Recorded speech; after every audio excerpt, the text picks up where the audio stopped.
So, this time we're taking a look at one of the few Star Wars figures I've collected.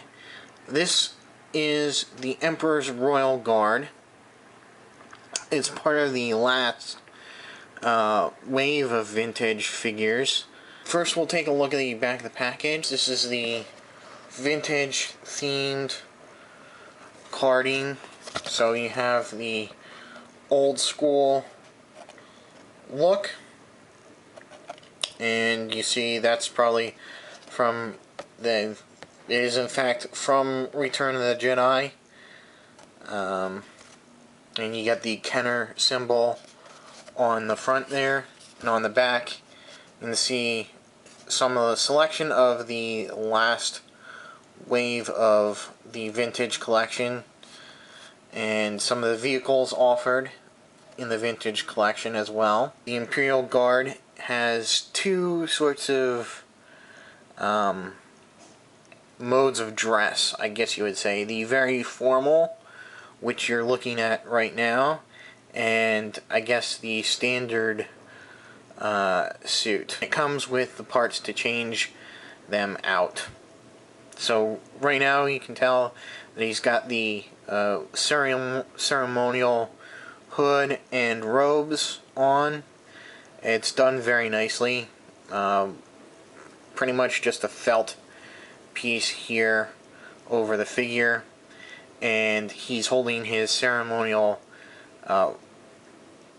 electro pike, I guess it is, or kind of, I guess it's kind of a cattle prod type weapon.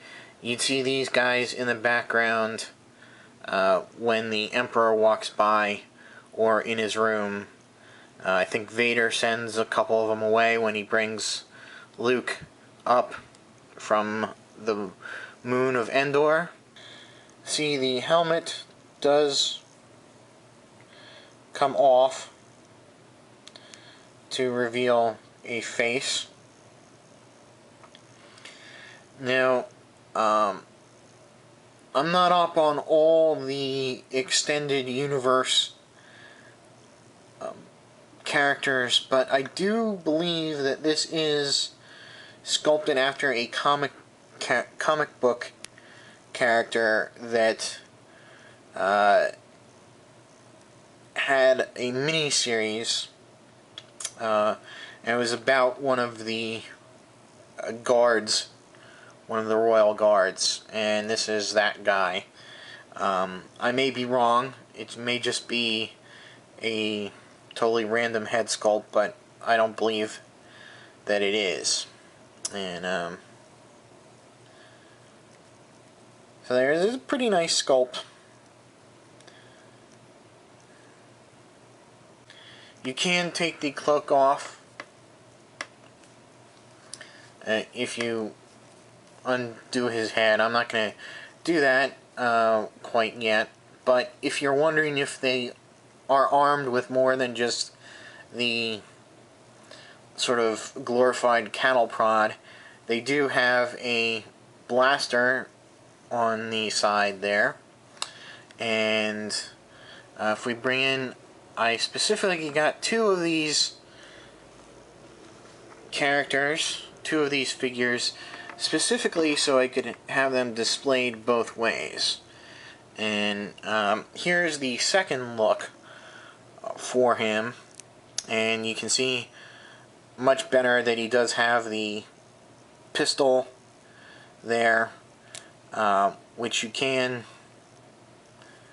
take out and see it's pretty much the same weapon that the scout troopers use in Return of the Jedi.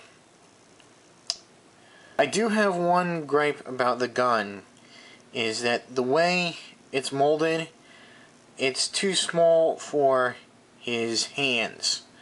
So he can only hold it pretty much like that.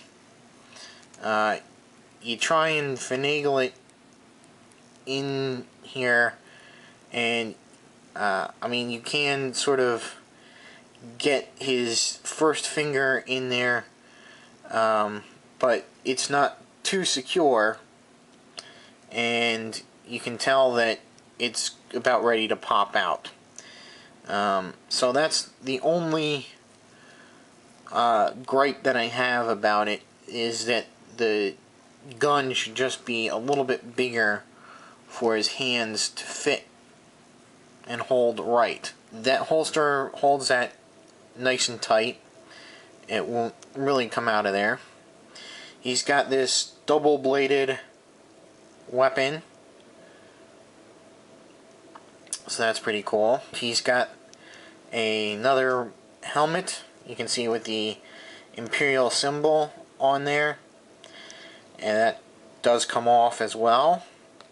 And he's got this shoulder piece here that you can take on and off, I guess, depending upon, maybe that would signify rank or something.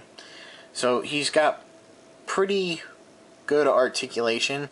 His head will go up and down, left and right, and a little bit side to side. Arms will go all the way around, out and in. He rotates and bends at the elbow. He rotates at the wrist. He's got waist articulation. His legs just go forward and back at the hip, unfortunately. But he does bend and rotate at the knees there. And his feet do bend forward and back as well as rotate. Of course, when you do put on the robe and other helmet,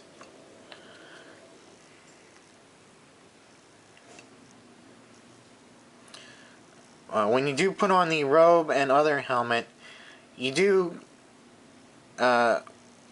limit the articulation just a little bit more, but the slits in the robes do allow for a lot more articulation than you would think. I think this guy looks cool in either outfit, and I would have preferred to have a gun that he could hold, so you can have like the modern, everyday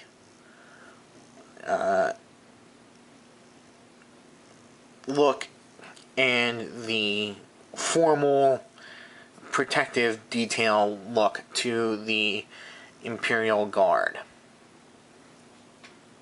Or Royal Guard, sorry. So I guess that'll be it. Stay tuned for my next review on the Star Wars vintage figure. And until then, I'll see you.